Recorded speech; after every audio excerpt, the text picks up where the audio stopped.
Welcome to the Squad Games Podcast.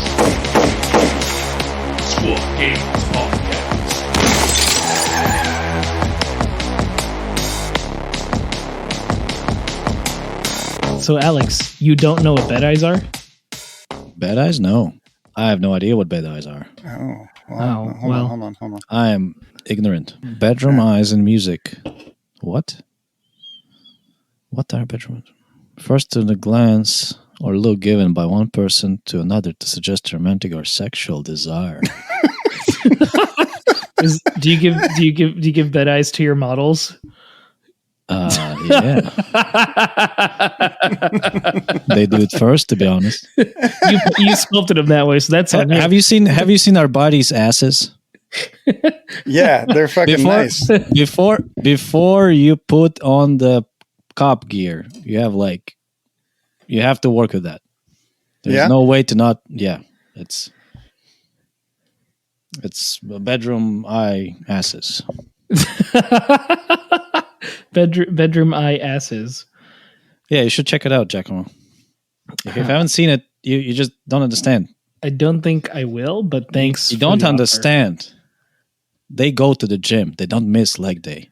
They shouldn't. Most people shouldn't miss leg day. Just like you shouldn't miss this episode of the Squad Games Podcast. My name's Giacomo. Today I'm with Dakotah and one of our other friends, Alex. That was the fastest intro I've done to date, I think. I mean, we've talked about Alex enough on this podcast. It's about time. Yeah, they don't know who he is, though. He's Alex. Just Alex. Hello. There's a couple. There's a lot of Alexes out there, you know. Yeah, it could be a different Alex. Mm-hmm. So today, on our way back, we went over to Giacomo's house, picked something up, came back to my place. Alex, we stopped over and we got some Del Taco, your very first Del Taco fry experience. Wait, for real? Now, yes. Yeah. So we've had multiple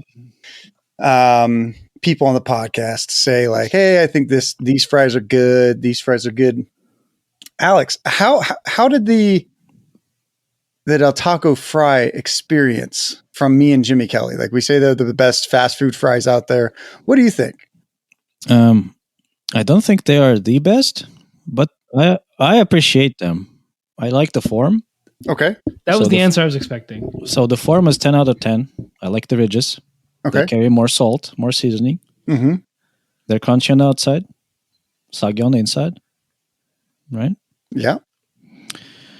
But I don't know. I think I had better fries, and I don't remember where.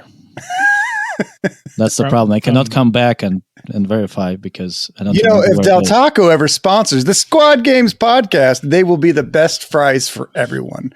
But until that point, it'll still be a very contentious point. I will. I'll show for French fries. Shit, if Domino's did it, Domino's would have the best French fries out there too. Is there French fry deployment? No, there will be. I don't know if you can deploy in like little strands, you know, like long. Oh, you need two. You only need two. Is Into the Dark French fry deployment because they're not necessarily thinner. It's French fries. No, there's still hot dog and hamburger. Mm. There is no contentious deployment in that version, though. Not yet. I'm sure someone will come out here and someone will come out and say something. Whoa! You know what I just noticed? I'm holding these 3 barriers, the ones that you make, and when you stack them on top of each other, the top one always gets like super extra green. Oh yeah? Yeah, it's throwing me off. It's pretty weird. What? Since, you know, like what I like to use instead of the regular barriers that come from Games Workshop, I like to use the ones Dakotah makes as like a substitute. And I'm stacking the green ones right now because they're in front of me. The ones we all got from Hammer of Wrath. And when you put them like right next to each other, the one near the top always gets really green. And I was thinking it was like maybe it was just one really green one, but no. Every time I shuffle it, it turns Is it green at a specific angle? Yeah. Ah, that's full reflection for you. Yeah, exactly. But that's why it's so fun. Yeah. So we can touch on Hammer of Wrath real quick. Hammer of Wrath was fun. Alex, you were there and you were proving to everyone on the internet that Beastmen are great again, but there was a twist. Yeah, they were Zangors. They were Zangar Beastmen. And you placed higher than the Beastman player that played. And how did you like the 10 Zangor, one Warp Coven or one Sorcerer? It was fun. A bit more tiring than I expected to run the same thing for 2 days. Mm-hmm. I felt kind of brain dead at the second day. Okay. But they're not terrible. I expected them to be a total meme and do nothing, but I won half of my games somehow. Yeah. I don't know if I'm ever gonna be running 10 Zangors, but definitely might take 8 of them. Okay. Against certain opponents, I guess. Yeah, and you didn't do it because the recon. The recon, everything changes now. You can take recon even if you have rubrics. Yes, and security if you have Zangors. That's true. That's very helpful because when you have 11 bodies and security, it's way more useful than say 6, 7, 5 plus 2, 7 bodies and security. Yeah, with 11 bodies, you're reaching those horde numbers for sure. Did you find your standard bearer or your horn blower to be particularly useful? If I positioned them better, maybe. The icon bearer is great for loot. Okay. So I found a couple of misplays I made where if the guy by the door was an icon bearer, I could have just stood on the point, so a single Space Marine could not contest it. And then with the second Zangor, go and loot it. You know what else is interesting? We talk about so much about the Warp Coven on this podcast that in our Discord this week, people were saying that we should rename the Squad Games Discord to the Warp Coven Discord. No, it's only Kill Team channel. Do it. Oh, the Kill Team channel. Change it to the Warp Coven channel. Yeah, that might be true. Should we also be changing the name of our podcast to like the Warp Coven Talks or some kind of spellcaster? We'd run out of like topics so fast. No, because we could change it all the time. Warpcast. Yeah, Warpcast.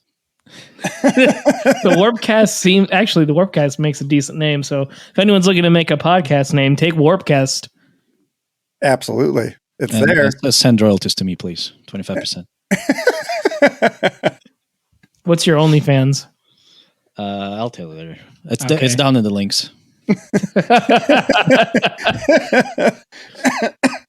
So today, the reason why we have Alex on is we're talking about some not only kill team and sportsmanship, because Alex, you've won sportsmanship on multiple occasions, but also some Games Workshop alternatives.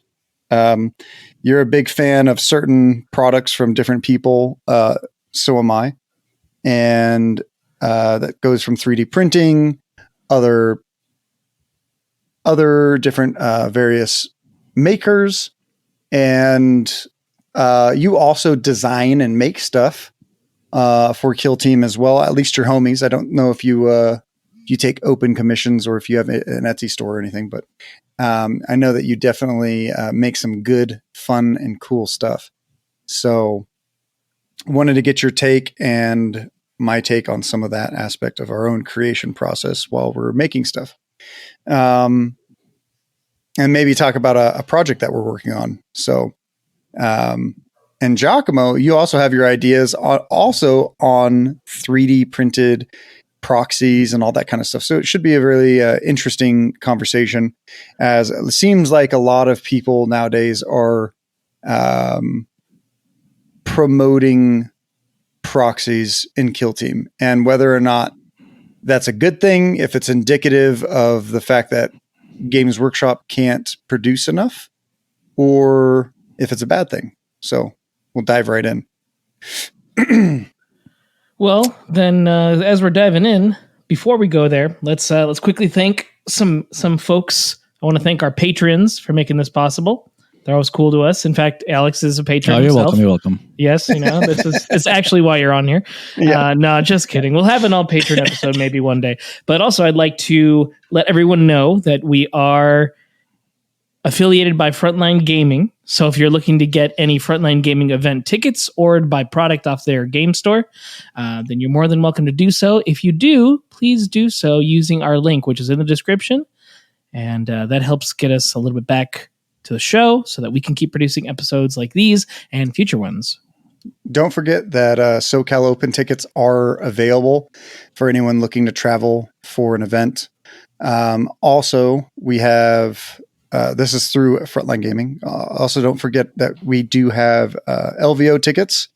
The narrative sold out, and we are selling tickets really fast for competitive. So if you're looking to get tickets for your LVO and come to hopefully the biggest kill team tournament ever, go ahead and use our link as well.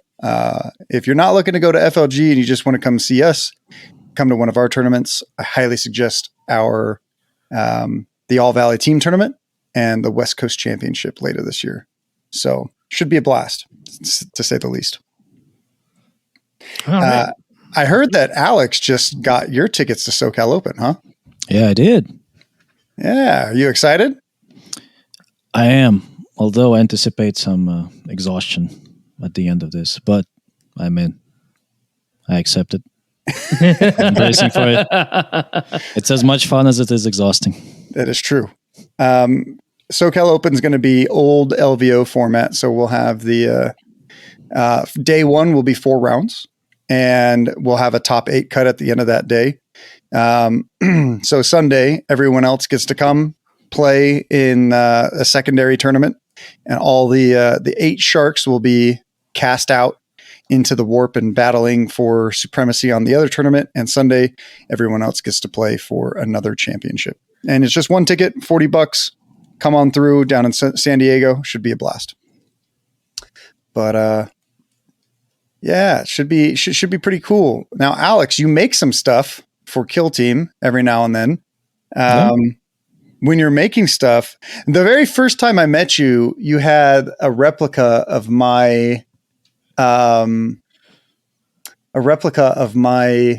dry erase board, and I was like, "Whoa, it's 3D printed. That's cool. Hey, I made that." And I was like, "What? Who are you?" And that's how that was my first time meeting Alex. Thank you for not bootleg. And that's why we all have 3D print. That's why we have. If you're good enough at 3D printing, and that's why we use them. Is that so that instead of, it's interesting because a lot of people that get 3D printers, they view 3D printers as you just 3D print knickknacks. And a lot of times, sometimes they sit on the shelf for a couple months not doing anything because you're just 3D printing knickknacks. Now, when we are as a tabletop gaming, we actually have a little bit more use for 3D printers because you can 3D print terrain. You can 3D print, if you're into cosplay, you can 3D print cosplay props. You can do these other kinds of things. But ultimately, 3D printing is still, it's limited to your creativity. So it just goes to show how creative Alex was in that aspect. So yeah, it sees a lot more use after starting the miniature hobby, actually. Because before that, I was struggling to get an idea of what to make to 3D print. Oh yeah. And now I'm struggling to find time to make what I want to 3D print. Would you say you mostly use your 3D printer to make accessories for the game, or are you printing like actual things you're using? So, well, not actual things you're using, more like terrain, or what are you using? it for? Mostly accessories. Terrain is fine. I recently 3D printed a board, so it has a grid. So if I want to, this is a Kill Team board, right? Yes. Warhammer Kill Team 2nd edition board. It's just a board that is consisting of 15 tiles. You can put them together, and it has a 1-inch grid on it with all important diagonals, deployment, and all that. So when I'm picking up some tournament layouts, it's way easier to set up than just measuring everything from the edge of the board from the center and hope you don't bump anything. And it's super convenient. And then I think I printed some other terrain. Oh yeah, I printed the entire Into the Dark thing, and then it died. Yeah, Into the Dark has come and gone, it seems, which is very interesting. As when it first came out, that was the new hotness. Everyone wanted to play it, and every single person would ask me, "Is this going to be at LVO? Are we playing this at LVO?" It's like, no, guys. I had to make the packet for LVO 3 months before season 2 was announced. So no, absolutely not. Are we playing it at LVO now? There will be some Into the Dark at That's LVO. good. That's good. Yes. You might be the one who's still keeping it alive. It is going to be a mixed format. A lot of people that I talk to, they're not a big fan of an all Into the Dark tournament, but they do like the mixed. If you guys get into our Discord and tell us whether you like mixed or just all open or just prefer all Into the Dark. And if you prefer all Into the Dark, then I would ask you, why were you not at Hammer of Wrath or Kill Team Open? But it seems as if all Into the Dark tournaments get repetitive as it's the same thing over and over. But when you're at a mixed tournament, it adds a little bit of variation. So, yeah, I'm a fan of mixed as well. Same. It makes you use your roster for most teams that never use their roster. Like, you usually never take anybody with a flamer, and if there's going to be Into the Dark, you might actually think about it. Mm-hmm. Yeah, lethal 5. That's very nice. Yeah, starts becoming real important. Especially against the new nerf to goats. Oh no. Yeah. Which the nerf is still strong, but not impossible. So you guys can actually I'm going to play my first game tomorrow with the nerf. With the nerf, yes. In our big game. You're gonna have to tell us whether you enjoy it or not anymore. You're kind of locked in though at this point, right? Yeah, I'm locked in. It's I believe it's 3 more games. The one this week and 2 more, but I guess they're just going to be cover tops goats from now on, staying and hiding until it's time to strike. Yeah, I feel like it requires a little bit more skill to play the team. So that would be is kind of like my takeaway from it, because I can tell you what, I played them, lost to them, and they still feel really strong. So, it was an exciting time. You're lucky you dodged those Zangors. I know, super lucky. Fucking invulnerable saves versus a lot of high AP weapons. Great stuff. I once one reason why we talk about Warp Coven quite a lot is that Saya, that was her original team, as going all the way back to 2018. So I'm heavily invested into them, heavily invested into seeing how they're doing and all that kind of stuff. And it's unfortunate how complicated the team is currently. As you said, just running one sorcerer made your brain hurt after 2 days, right? Yeah, and actually, sorcerer by himself is not. I mean, you cannot do both combat and get some utility from him, unless you want to YOLO and just go in. But then you lose the tasty 1-inch dash spell that everybody enjoys. Yeah, but if you dash too early, everyone's favorite spell in the game. Yeah, dashes are reduced to 1 inch. Everybody keeps thinking it messes with your movement characteristic, which it doesn't. It just makes your moves and your dashes and charges very, very sad. Yeah, it's great against Hearthkin and Gellerpox. And Death Guard, yes. Yeah, that's about right. It could also be good into Pathfinders and Elves. I know Elves start to really struggle into the Warp Coven matchup, specifically because of how slow they become.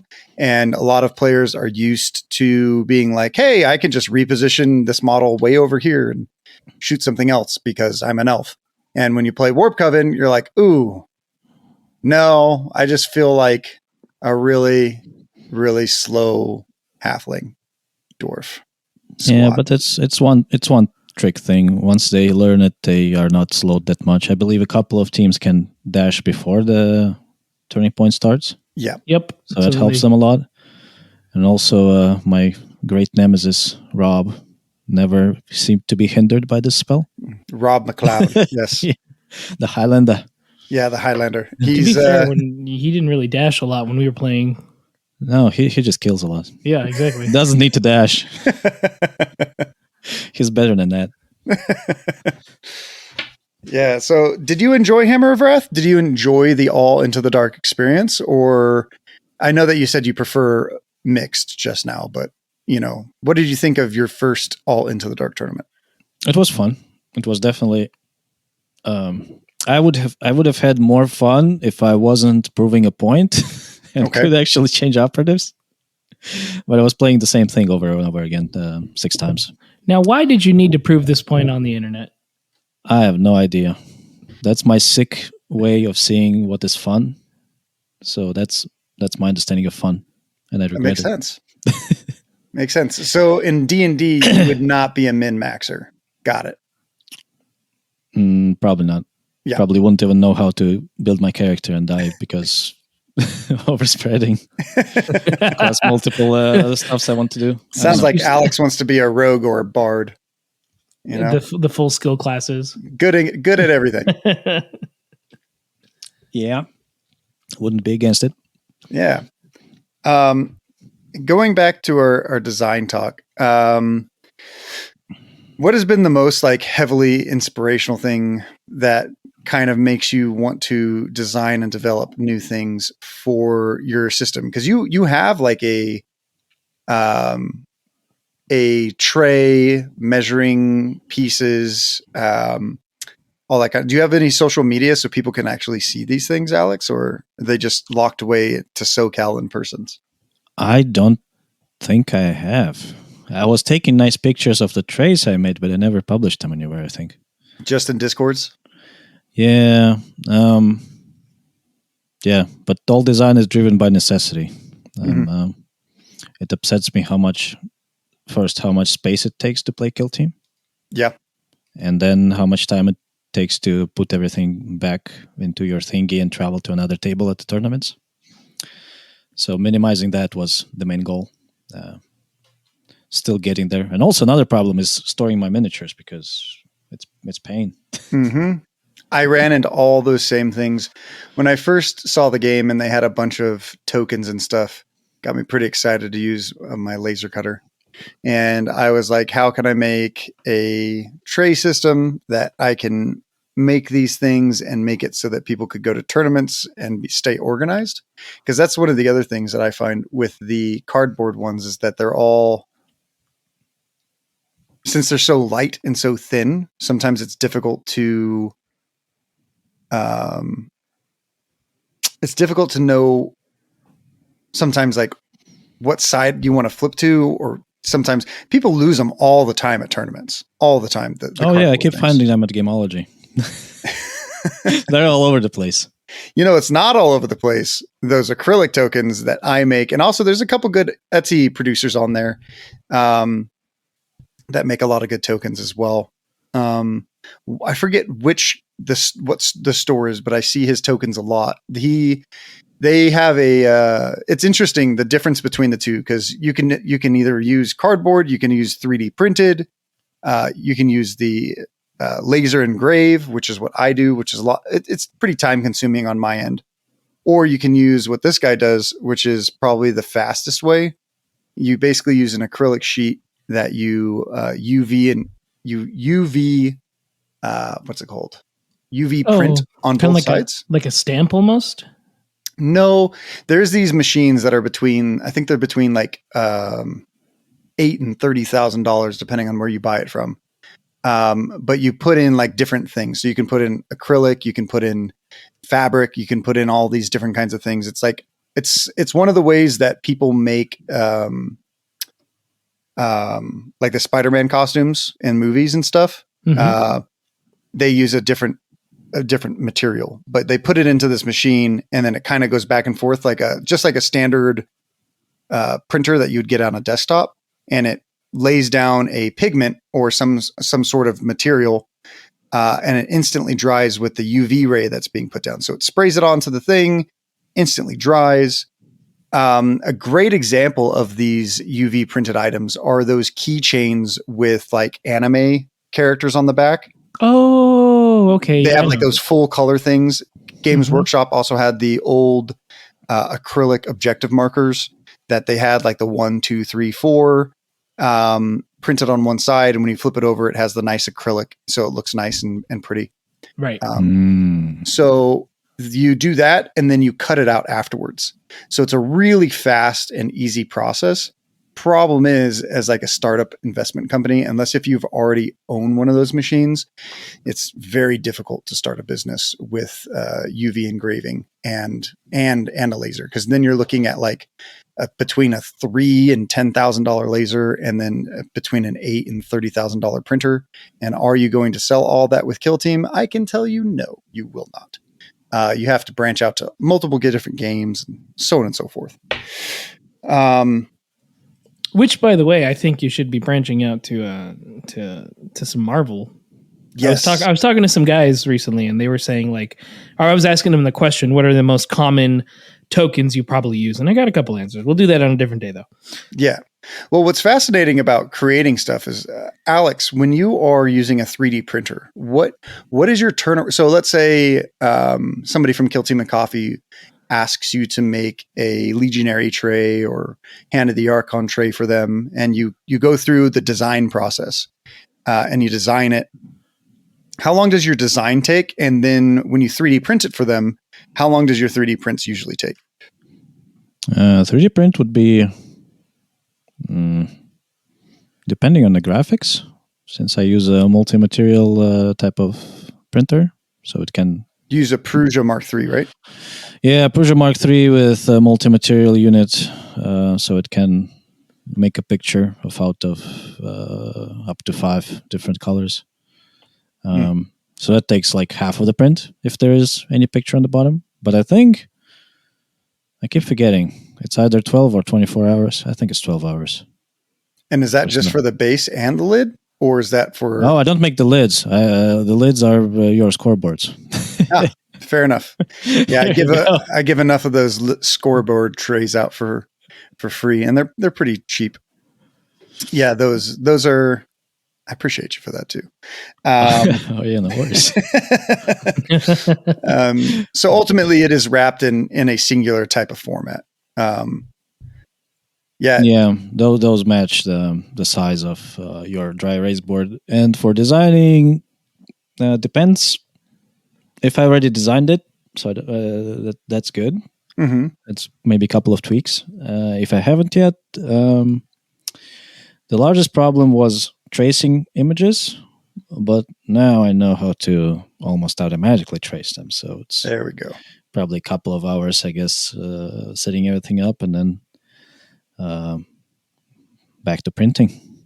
So when you first designed your tray, how long did it take you? I know that you've had to do tweaks. There's also like test prints to make sure tolerances are correct, and you're wasting material throughout that. But or if heaven forbid the PETG lifts or your PLA lifts, which we are currently dealing with that problem. But what is how long did it take you just to design what you now use to this day? The entire design process? Yeah. I do not remember, to be honest, but I guess it's I don't know, maybe. So the first iteration took me maybe 8 hours. Okay. Then I printed it, was not satisfied, and then went through the second iteration, which had token holder and all that in it. Maybe a couple of days total. Okay. Yeah, that's something that's interesting, is that when you start to think about doing these kinds of things, you're not really used to the amount of time that it's going to take, especially if you're planning to do it as a business. Yeah, so like for when I was designing buildings, when I first started doing this, it took me at least 24 hours to design each individual building. It's less now because I've been doing it for 3 years, but like each individual building, and then like you print it and you mess up. And I still print stuff out to this day on MDF, and I'll still mess things up. I just was making faction specific tokens, and let me tell you, some of the small messes up. I don't get to sleep a lot because I have a 2-year-old, and I have a business that I keep trying to catch up on, and I never seem I can because my lasers keep breaking. But that's besides the point. Speaking of which, fuck Glowforge, awful company. Don't buy one. Not a sponsor. Yeah, not a sponsor. Definitely not a sponsor. Yeah, I have had my first year I ever used that machine. Fantastic. Outside of the fact that the first machine they sent me was broken. The second one I got used quite well, but every time the machine breaks, they want you to send it back and then you to pay them $1,200 for them to send you a refurbished machine. And the problem with that is that it's just the absolute worst experience that you're buying this laser, you make a business or a hobby that you depend on these things. And then all of a sudden, like your laser goes down, you don't have the funds to do it, especially if this is your business. And then it takes then who knows how long to get you out something else. Back in November, after our flood, everything and my entire, life turned upside down. The flood happened in early November, and I wasn't able to get a hold of their anything until they finally charged me $600 to send them a new head to get a new head for my machine. And I didn't get that until mid-December, 6 weeks after the incident. So like their customer service is awful. The entire experience and how I would call them disposable hobby lasers, because I don't think that they're an actual good company, nor do I think they have good practices. So I'll probably do a more in-depth review about my experiences owning a laser on the Squad Games YouTube channel later on if anyone's more interested. But I'll move on. Learning how to 3D design models in 3D spheres on flat surfaces is pretty interesting. And I find that working with Alex, both of are the ways that we think about making and designing stuff are completely different, because you come from more of a 3D engineer background when I come from learned it from YouTube flat background, thinking in 1/8 inch sheets. Giacomo, you've given me quite a few cool ideas on things to make and stuff. When you see ideas or you're coming up with ideas for different things, yeah.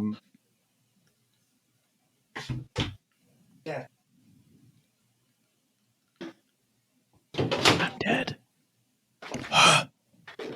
Sorry about that. No worries. People being loud in the background. Giacomo, when you're thinking about these kinds of things, seeing things or seeing improvements, Alex, I'll ask you the same thing. What kind of goes into your thought process? But is it just like there's a need, or is there like a coolness factor, or like what kind of triggers those kind of creative thoughts? Well, usually when it comes to, let's say, before we started doing squad games and we were playing 40K, we were talking about little +1 counters, +1 to this, +1 to that. But that's because 40K was all about you need a +1 thing for this, +1 for that. And I thought, well, I need something to just know that this unit has that. And you had something like it, or you had a way to make it. So then I asked you if you could do it, and you were able to make it. Mm-hmm. And at the time, the product seemed cool. Ultimately, didn't go anywhere, but we tried it. Yeah. Then there are other times where sometimes I've seen a product that's similar and I've used it and I know what's an issue with it. So then I wonder, well, I don't actually have tools to fix it. But again, I know Dakotah, who does have the tools to make something like it. And then I might ask you to do something there. That's usually when it comes down to it. So probably more necessity than anything else. Makes sense. How about you, Alex? I'm on team necessity as well. I'm a pretty lazy guy, so I don't like things that don't serve any purpose or are there to be cool. So Yeah, we were talking about my elite point tracker that I just made. no, but you know, Just use the dice. it serves one. It's a different Yes, category of Alex. things. It's different category of things. It's the things that serve only one purpose, like very specialized things. Like I even forget them, like egg boiler or something like that. It's just stupid. Can I offer you an egg in this trying time? No. There's literally. I saw it in my office. There's a thing that boils eggs. That's it. That all it does. That's all it needs to do. Yeah, but why do I need it? Because it's easier to boil I can get eggs. a pot, water, and boil eggs. Yeah, I And mean, Also, I can easier? boil all other stuff. I can eat Way easier. beans out of my hands instead of using like a bowl. Yet I'm using a bowl. No, that's hygiene question. Right? you can He eat can wash his beans hands. without coming in contact with your skin. But like right? picture it like this. Like let's say you use that little tool. It boils your egg. You can now pull it up, and then you could put that right away into an ice bath. The convenience was there, you know, because it's a. Oh, you So lost maybe I'm in the school of You convenience. lost me. Maybe I'm in the school of convenience here. So let's say you're eating beans with your hands out of a bag, right? Uh-huh. And then you see an opportunity that you can keep I've your seen that table done. clean. I've seen people eat beans out of a Doritos bag. Don't ask me where. I've seen it. Giacomo's, obviously. I said my It's hands, not solved. Doritos bags. Come on. So yeah, there you can get an idea of something to hold the beans, and then once you have something to hold the beans, you have an idea of something to eat it with, so you don't touch it with your hands. Have you Right? guys So ever, have you guys ever seen the thing where people like put the refried beans onto a like a burner? They just pop open the top and then they turn on the burner and like the refried beans just like pop out of the top like magic. I don't think I have. I'm not very up to date on refried beans thing. It's still very wild to me. Oh yeah, What's there to be What wild? is It's refried fried and then it's beans? refried. And then it's fried again? Is Yeah. that what Dakota is describing? Not I mean- exactly. and Listen, the beans get refried. It's all that matters. it's Okay.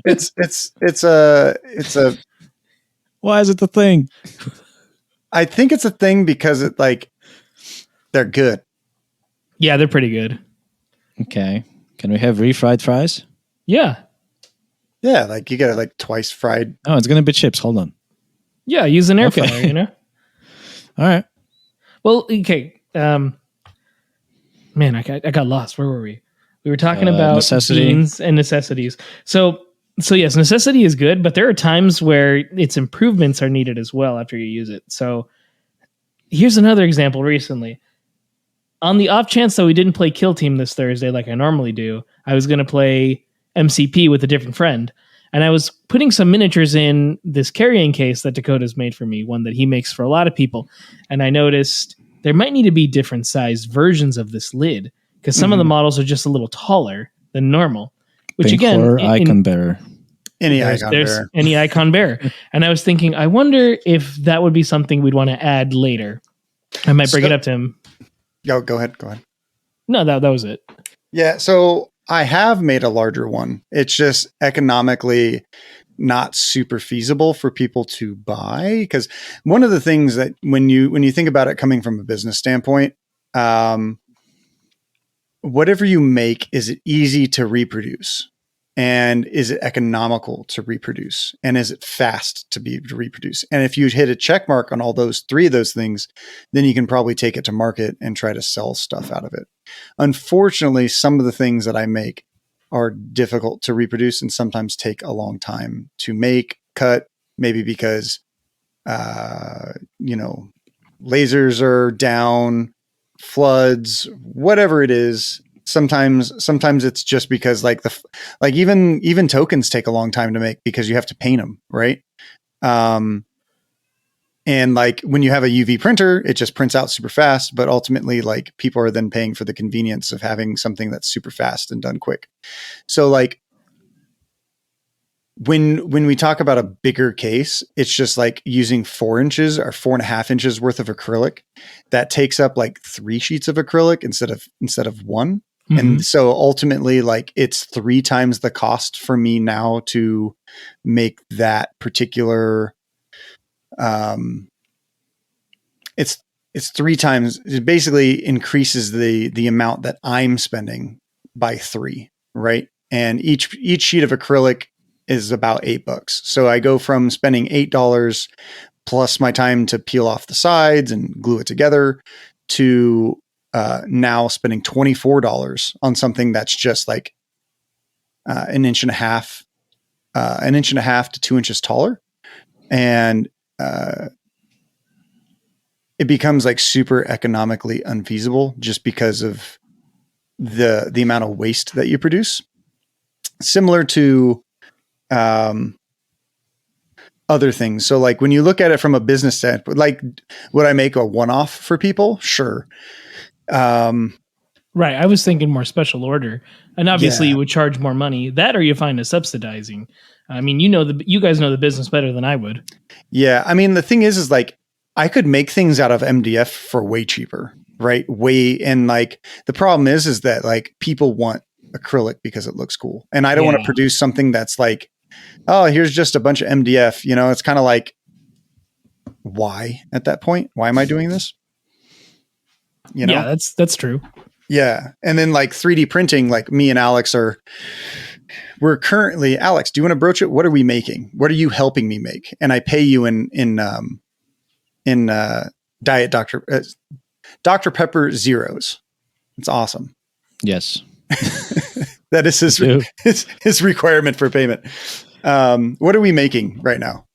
Am I under an NDA agreement? Nope. Go for it. Okay. We're making a box. Yeah. Fucking box. Which is for For another box. For another box. So that's correct. yeah, I inquired upon Alex's help because as I developed this tournament tray system to go from game to game, sorry, a lot of this has become like a what I make podcast. I apologize, everyone that's listening. But as I've developed this tray system to go from game to game, it's gotten a lot.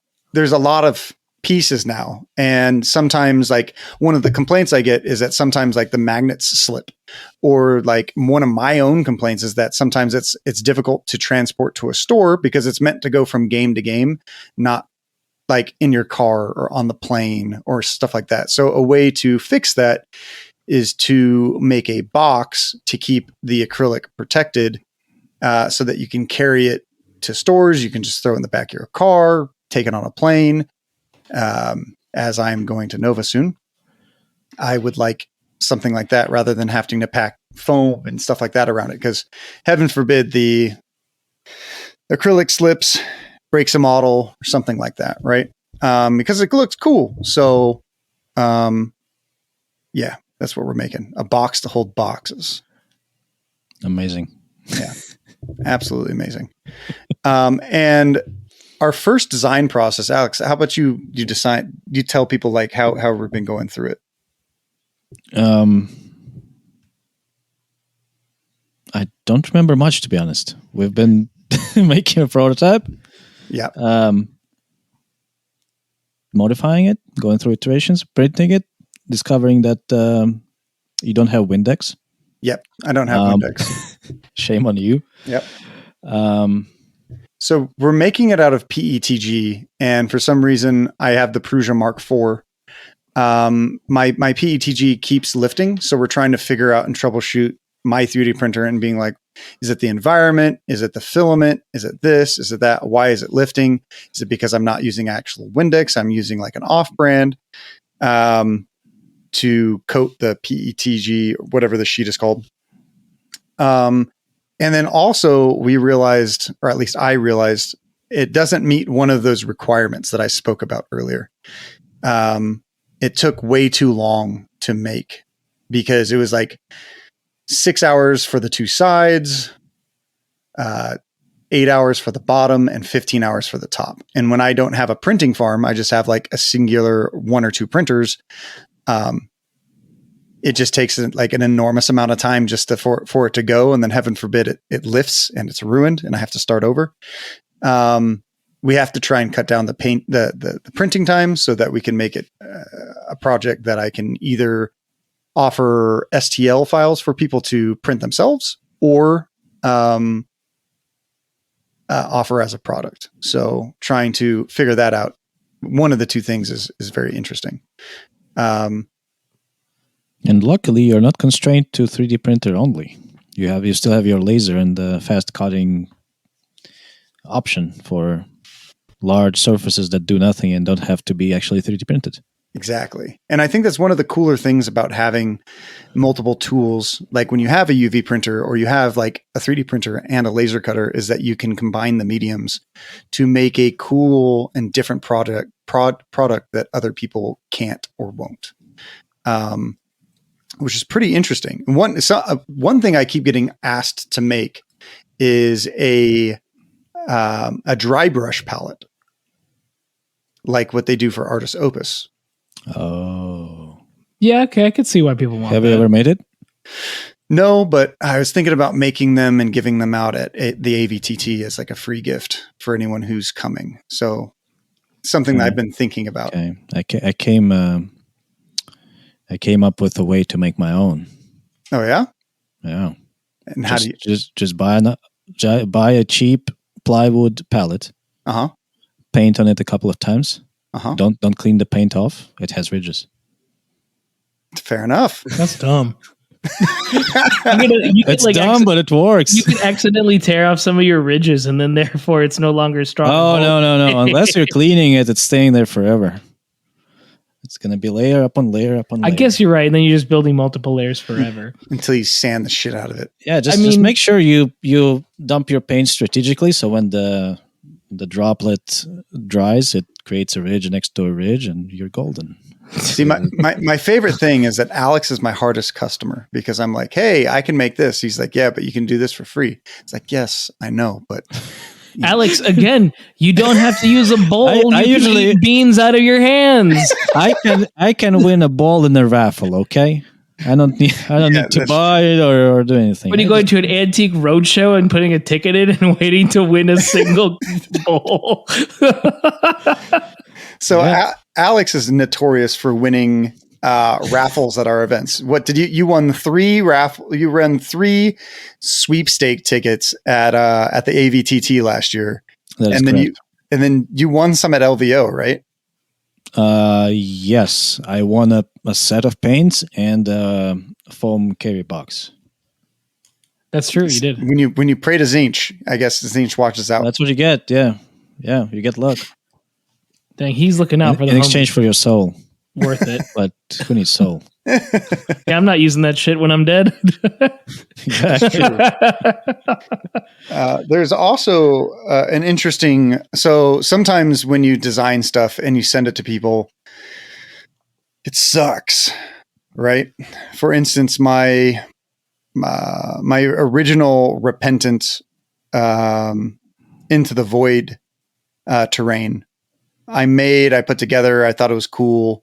I sent it to Emmanuel and he was like, yo, this sucks. I fucking hate this. And I was like, yeah. And I was like, yeah, dude, this fucking stuff sucks. Can you change this, and this? I was like, yeah, dude.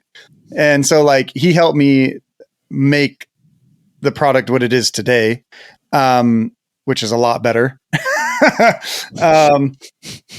But, like as a business, you really have to have the mindset to be able to go in and fix things. Much like Alex, like you print something and you're like, fuck, I didn't make this tolerance good enough, or I forgot to do this. And you have to go back and waste another day printing something. Oh, yeah. Yeah, it fucking sucks. Is there anyone out there that does 3D printing? What is the coolest thing and the worst thing you've ever printed on your printers? It'd be interesting to know. What about you, Alex? What is your favorite thing you've ever printed? I think it's printing right now. It's an atrocity my lovely wife designed. Okay. It's 3 crooked hands stemming from the same arm. Hmm. Each of them has a weird number of fingers. All of them are contorted, and it's beautiful. Is it going to hold like flowers or something? I've seen it. It's going to be a sculpture. It's like a foot tall sculpture of I don't know what, sheer Hands. horror and What are you printing it in? Is she going to use it to eat special beans? I might, yeah. You'll see it. I'll show you a picture, and you'll be afraid to be around it. And then you're going to wake up after Val hears this episode, and she's going to be eating beans out of it, and you're going to be very upset, Alex. I will be Out of the 3D printed bowl you made. in fact, I've made a 3D bowl, 3D printed bowl. Now with 3D prints, you have to be careful. You have to make sure that it is safe.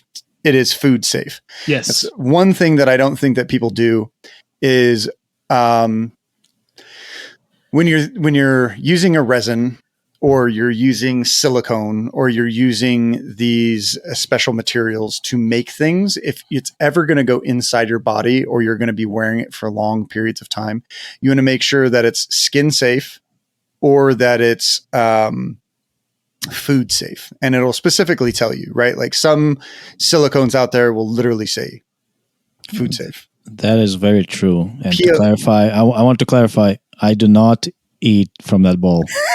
Good. The bowl is made to, get ready, the bowl holds another bowl. Like those little Russian dolls you put like inside each other. Russian nesting bowls. Yes, Russian nesting bowls. That's it.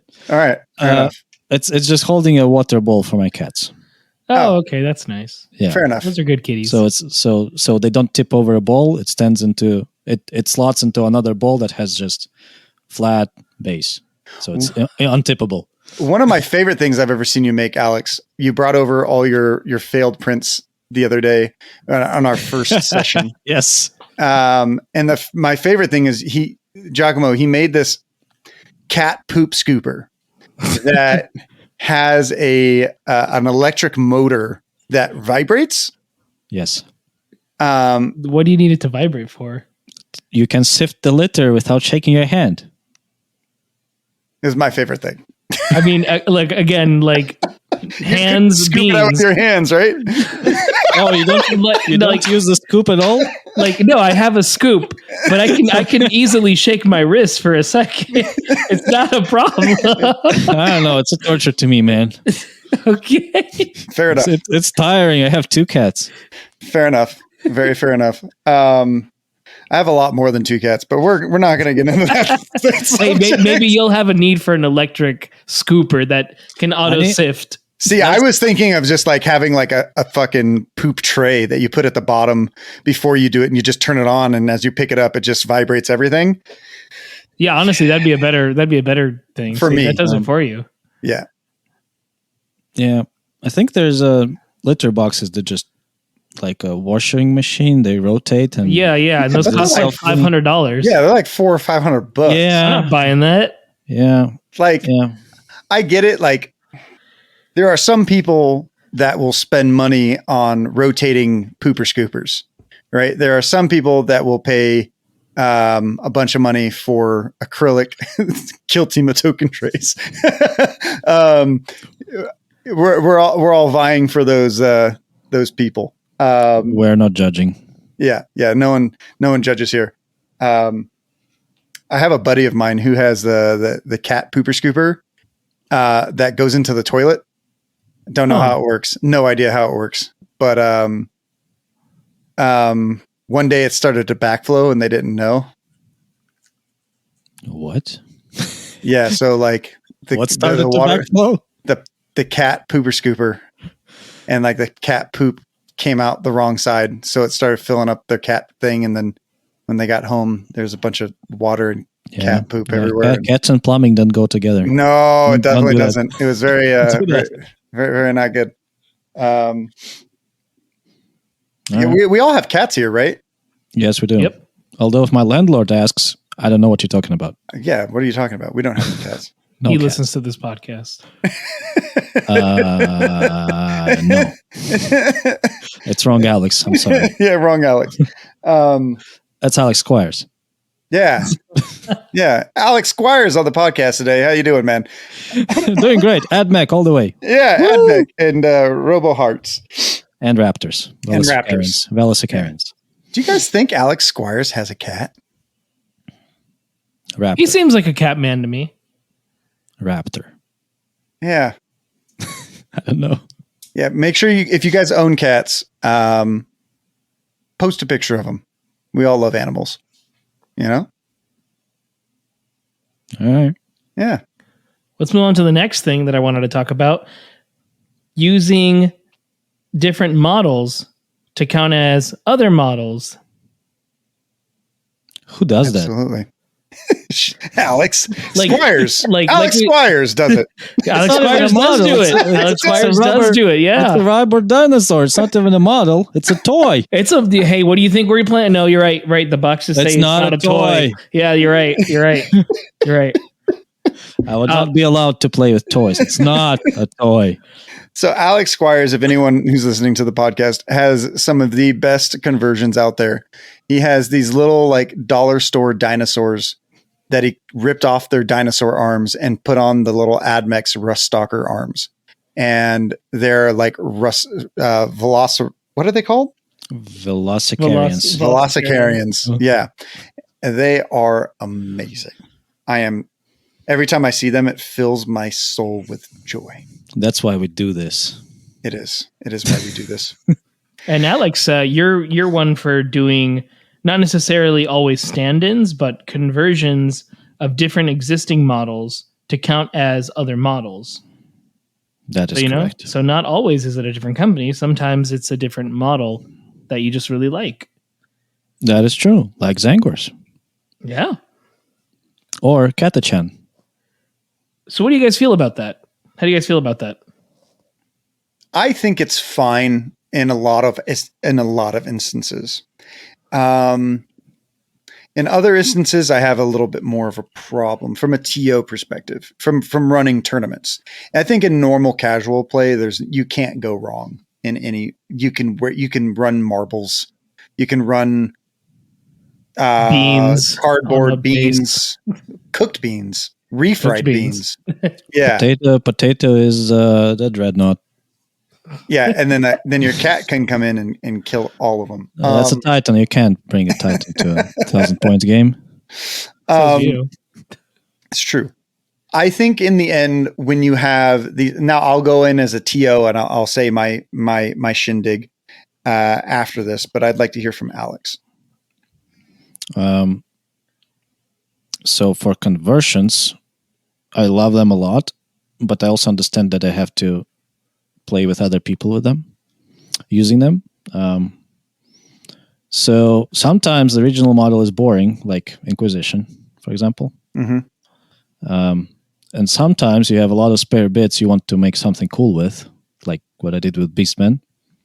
And other times you just want to make something cool for the sake of something cool, like the thing I'm working on now is Kazarkin made out of Space Nam kit that basically represents Katachan Kazarkin. Mm-hmm. They look amazing, by the way. Oh, thank you. I need to scavenge enough knives and walkie-talkie thingies to finish them entirely, but they're getting there. And in fact, I don't even care about Kazarkin box. I just built them as soon as I could, and to see what pieces are spare to build Kazarchan with it. But yeah, it's very cool in its own. But if you want to play with the models, I also would like to think that I cannot be blamed for modeling for advantage. Mm-hmm. So if not sure, just make them bigger or spread the arms wider or whatever, and make sure they have the pieces that represent what needs to be represented and seen on the table.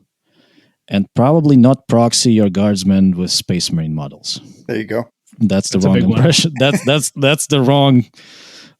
You can take the model to advantage to extreme of the opposite. Like if you make something too big, it's already imposing.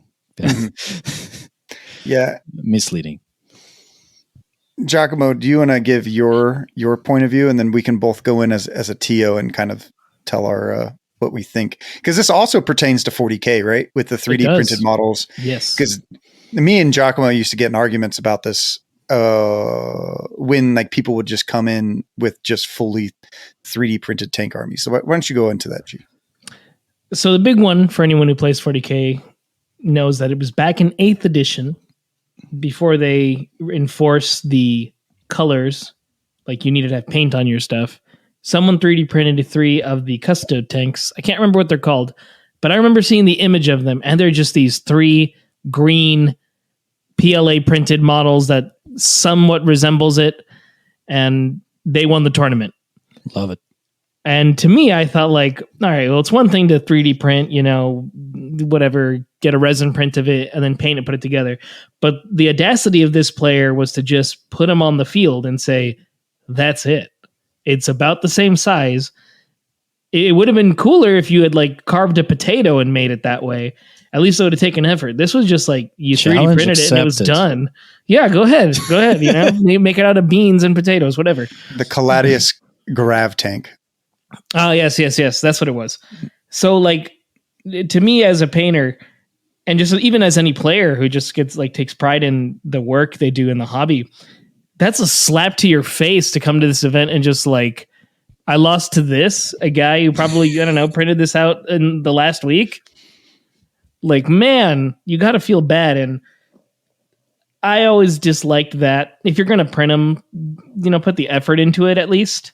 Like, come in with some colors. I don't mind stand-ins. In fact, it's a little more encouraged because, especially for Kill Team, you get to really do individual models. You really customize it to your liking, give them their own uniqueness.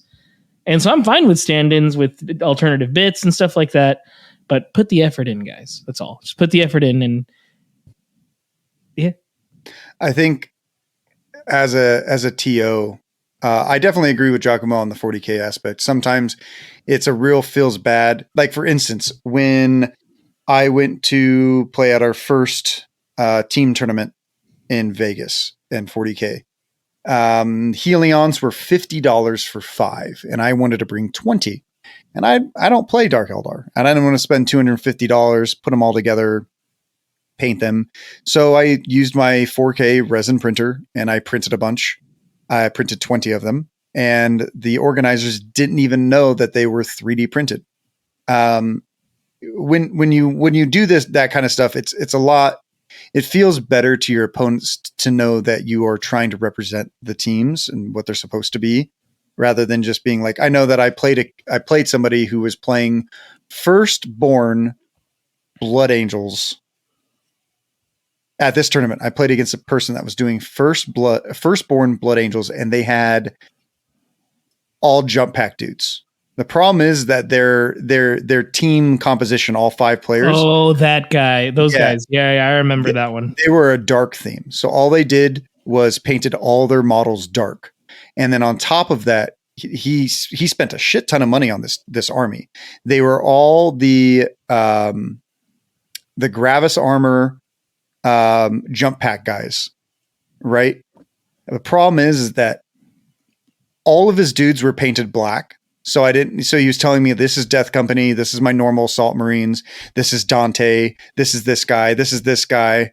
And like, they were all Primaris jump pack guys. So they weren't even just the Firstborn guys in the first place. So they're all different scales. Because I'm very familiar with 40. I know what the models look like. I know what Space Marines look like. I know the difference between an Alder Bolter, the Stalker bolt rifle, and the bolt rifle itself. Right? Like, I know the difference. Like, I know what each individual type is.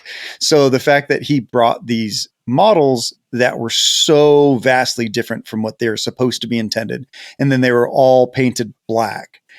And then he was like, oh yeah, this is my death. I was like, oh, that's your Death Watch. And like, he just charged like, and I was like, okay, well, I guess it is what it is. It feels bad. It definitely feels bad. And it felt bad. And I could tell that they were doing it to win the best painted army, the Renaissance army or whatever, because they won that. But as a team, they all came in with, their whole special shindig. But the problem is that I didn't know what the fuck the army was. And you can do the same thing in Kill Team.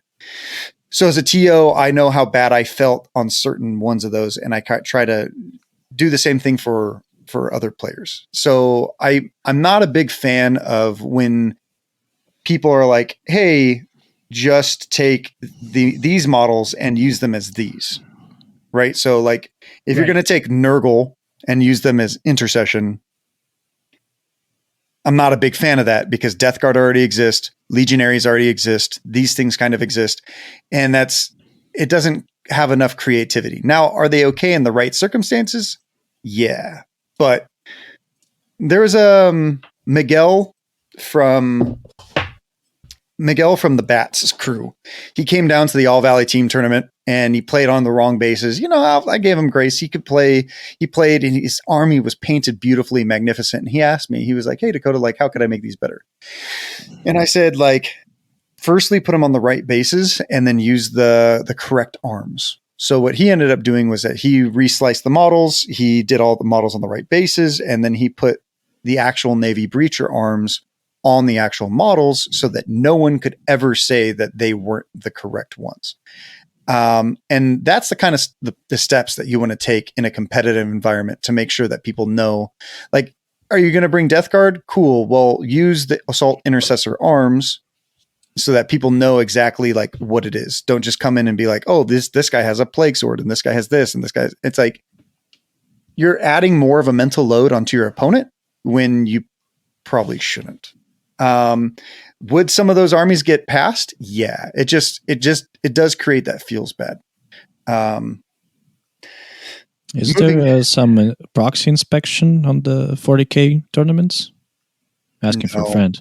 Really. Only at Games Workshop ones, but okay, that's not like if something's like ones. If something's super wrong, your opponent can call you out, and then you could lose the model for the tournament.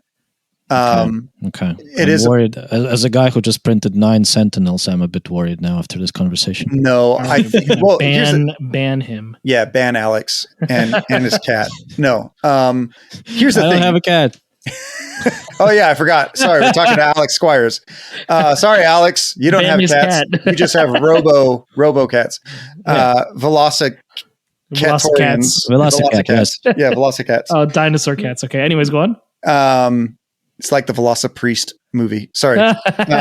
So if you printed Sentinels, they look like Sentinels.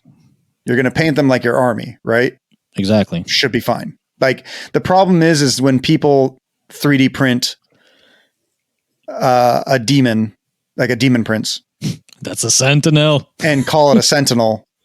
You see the difference? Yeah, I'm not there yet. No. Okay. Yeah. I'm good. One day. It's change, right? Zinch. So like as long as it's done with good intentions, it should be fine. But, I'm not a fan of people who, I'm not a fan when people take a model and just proxy it as something else. Like, for instance, we'll talk about him because he talks about it quite a lot. Glass Half Dead keeps saying that you're not going to be able to get this Space Marine team that's coming out, right? So he's like, how can we take these Death Guard models and turn them into Team Justin Timberlake? I'm not a fan of that. And I don't think we should be promoting that when you should be taking either the team. Because here's the thing, like you can get all those models from anywhere. Like they're super easy to get, especially if you already own Space Marines. I do now. Yeah, you do now, right? Wow. If you're going from models that you already own, like I understand that, but sometimes like proxy models have those feel bad moments for your opponents because they don't see them all the time. And I think that that's kind of like where we start to run into issues. Like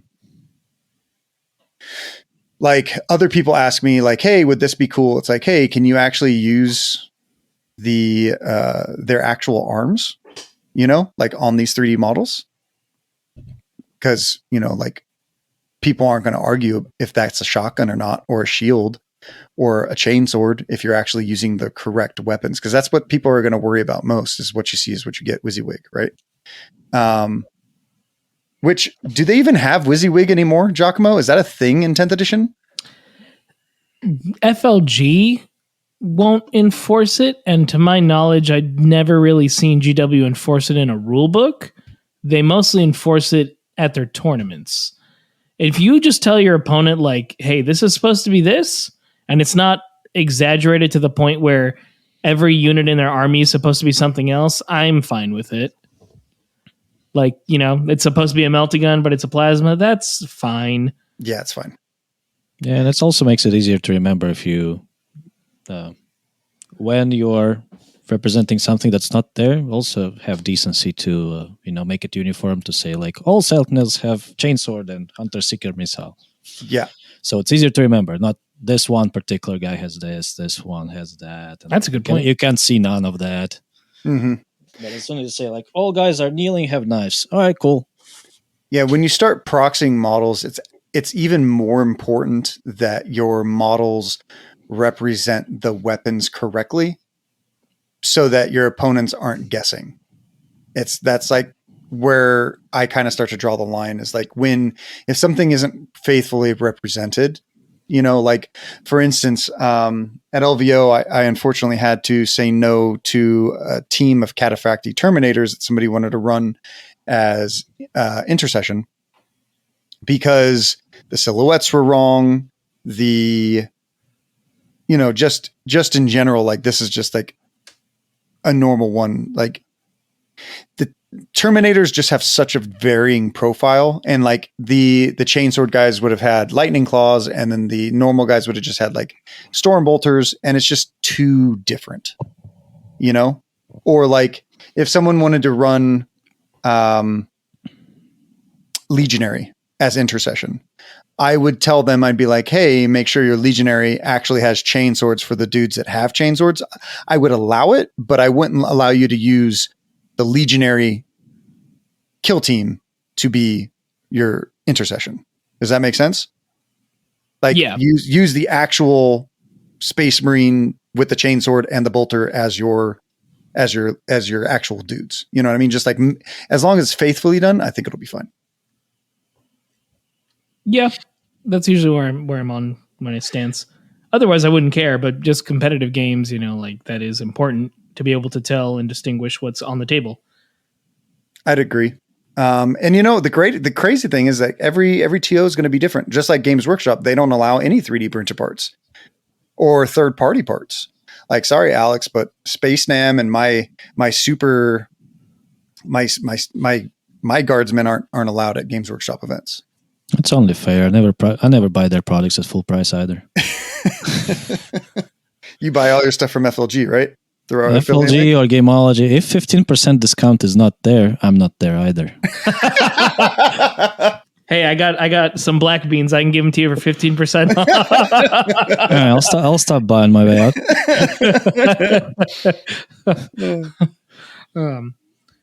But that's mostly how I feel about that. And then when it comes to 3D printing stuff, I'm not against it. What about third party models? That's something that we were talking about. We've never really got. I really like the Space Nam guys. Is there anything else that you guys really like third party wise? Oh yeah. Yeah. Go first, Giacomo. I was a big fan of Victoria Miniatures when it came to guardsmen, when GW didn't have any other alternatives to get, like, let's say Mordian Iron Guard or Krieg. There were only expensive ways to buy those, and I liked her third party stuff. So I own a few of those models, even though I don't have a kill team for them or anything. I just like the models. Yet.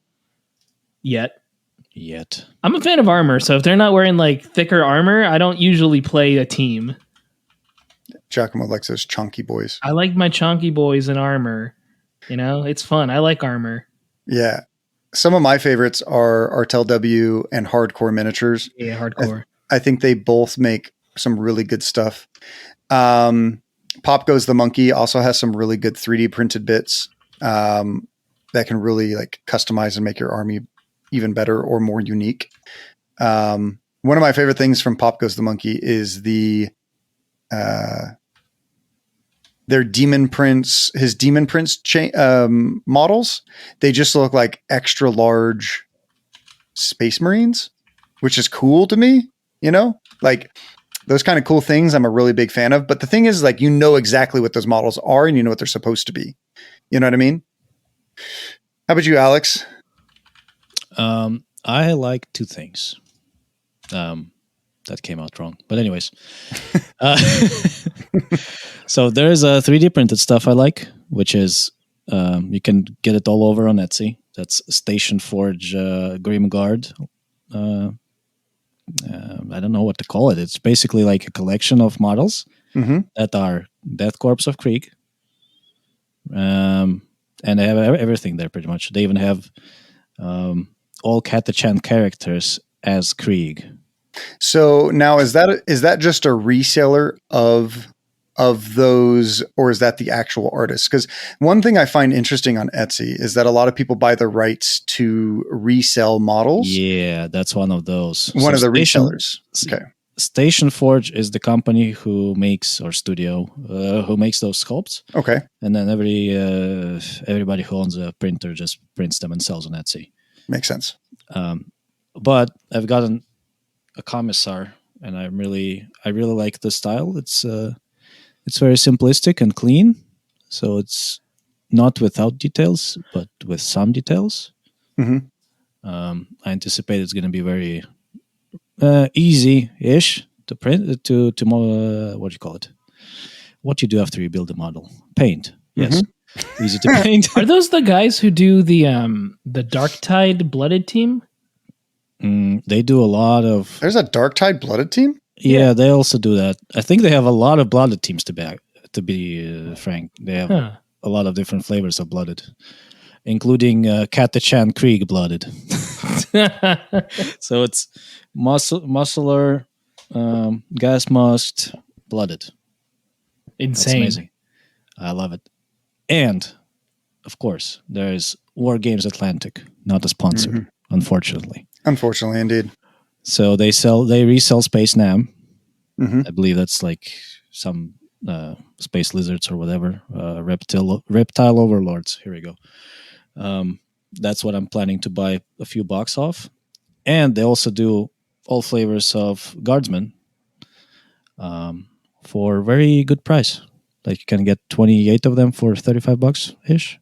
Oh wow, these are really nice. I've actually never seen these ones. I'm looking it up right now. And they're releasing the Traitor Guard, which it was a Kickstarter campaign I backed in May, and I think they're gonna start sending out. If I understand everything correctly, which is a big if, they're gonna be sending them out on around April.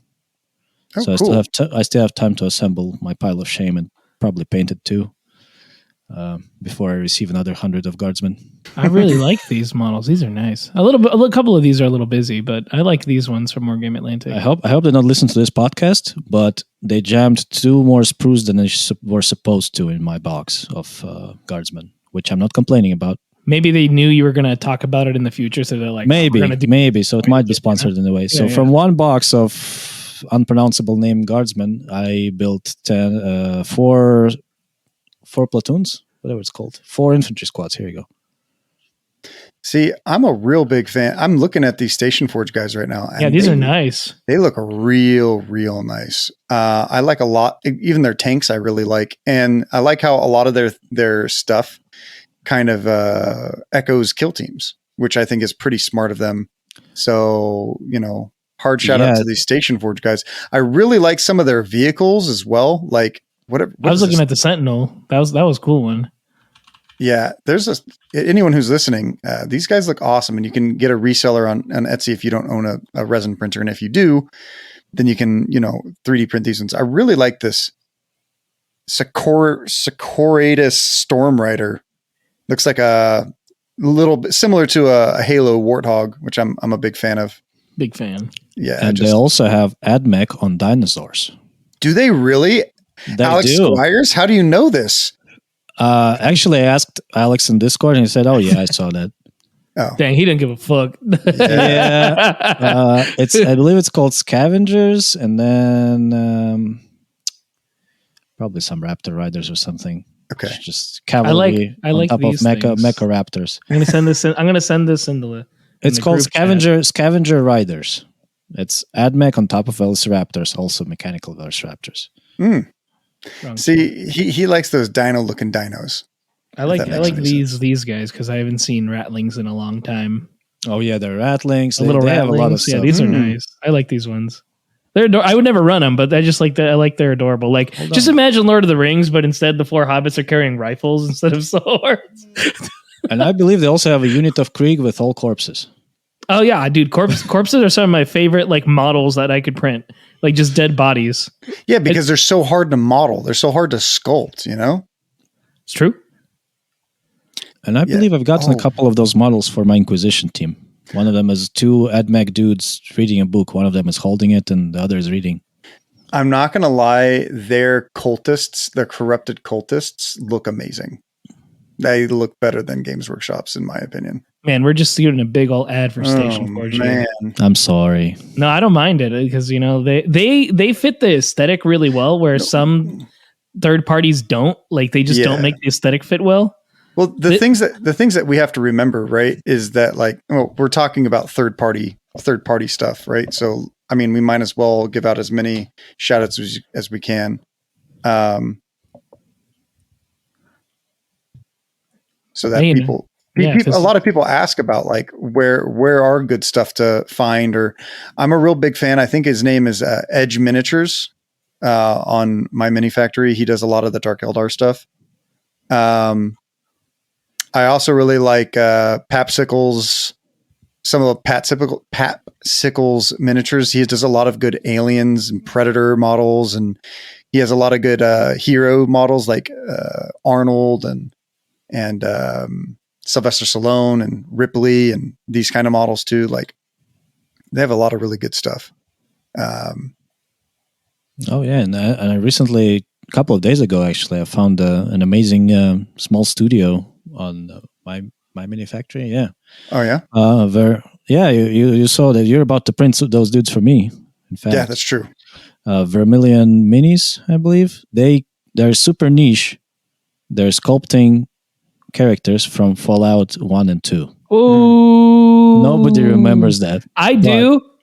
I played both those games. Subscribe to their Patreon and you receive this month's drop for free and a welcome pack. All right, I want my dog meat. And I believe they drop like a model pack every month. I want the master now. They have like the old Enclave armor, the one that looks like stink bug or whatever. Yeah. Yes.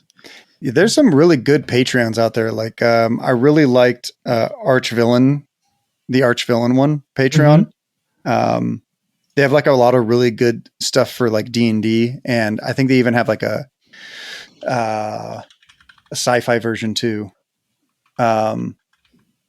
There's a lot of really good 3D artists out there that really make some good stuff. So like by no means are we saying like don't go out and don't go do these cool hobby expenditures and crazy stuff. What we're saying is just make sure that people know what the models are, you know? Yeah, get them in line to the standardization so when players are playing, they're like, okay, that's clearly a chainsword. I got what that guy is. Yeah. Even if it's not a Space Marine, you know, it could be something else as long as it's the same size. And like Emmanuel has a really good orc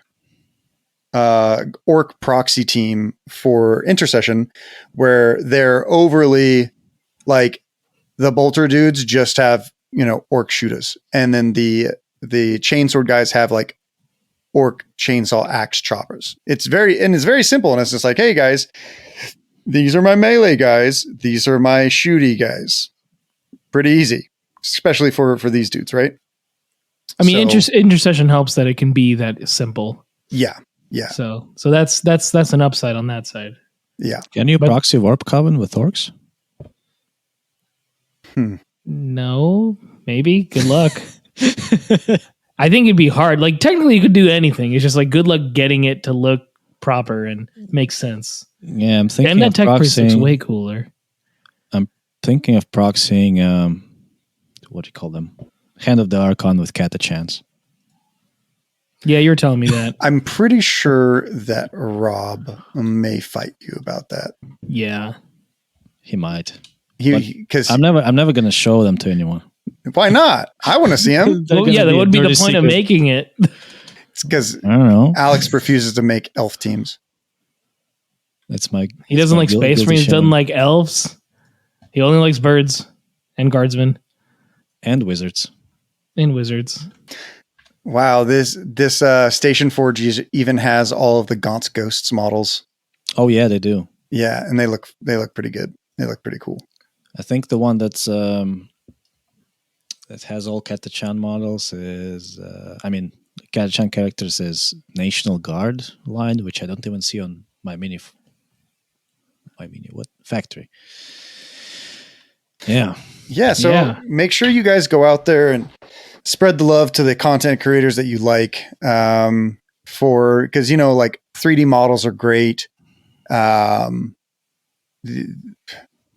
There's a lot of really good creators out there that go kind of unnoticed. So, there's so many cool things out there, like this freaking Valkyrie that's redone. Oh man, it's so good. So good. Oh yeah, I sent link in the chat. Got the Chen characters. They also double as a blooded team, probably. Oh yeah. I think that's the one thing that people are like, oh, proxy, you don't like proxies. It's like guardsmen are guardsmen.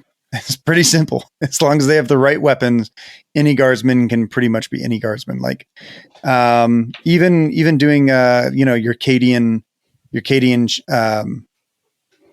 I really like the new Cadian models. They're amazing. Yeah. I mean, they look like humans finally. The Casterkins look, yeah, they do. They don't look like halflings anymore. That was a definitely old sculpt that was that way. Yeah. Well, guys, I think we're getting to that time now. I think so. Think so. Alex, thanks for jumping on and, talking to us and about 3D printing and, controversial subjects. And beans. And cats. Thanks for having me. No problem. Is there anything you want to shout out? Anything particularly you want to plug, Alex? I have nothing to plug.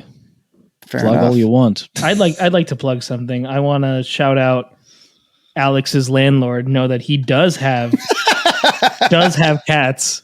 Lies. I don't know you. Prank call. I'd also like to shout out our patrons, including Alex here. Thank you for making this possible, for letting us have a little extra fun on the side and allow us to bring you cooler stuff like this show, stuff at tournaments, and I'm sure there's some other stuff I'm not thinking about. And you can find me on Instagram at wargaming_studios. You can find us on Discord at the Squad Games Discord. How about you, Dakotah? What do you got? I'd like to shout out our Squad Games members. So Giacomo and Saya. Giacomo, you really do a lot of stuff behind the scenes, and Saya, you really do a lot to enable a lot of what we do, and you guys don't get enough credit for anything. So I just want everyone to remember out there that they are the real heart and soul behind Squad Games, and I just want to appreciate you both for doing what you guys do. Thanks, man. You deserve some praise too. You help out a lot. I get enough, Giacomo. Stop it. Nah, not from us though. All right, guys. Then we'll see you later. Absolutely. Yeah. Hopefully next time, we might be talking about Nova, because I'll be going there, and if you guys are there, make sure you stop by and say hi. Say hi to Dakotah. Give him the praise he needs, that he deserves. All praise Dakotah. I'm gonna beat you both up. I know where you both live. Okay. You'll never find me. Yeah, I'll find your landlord. Stop it.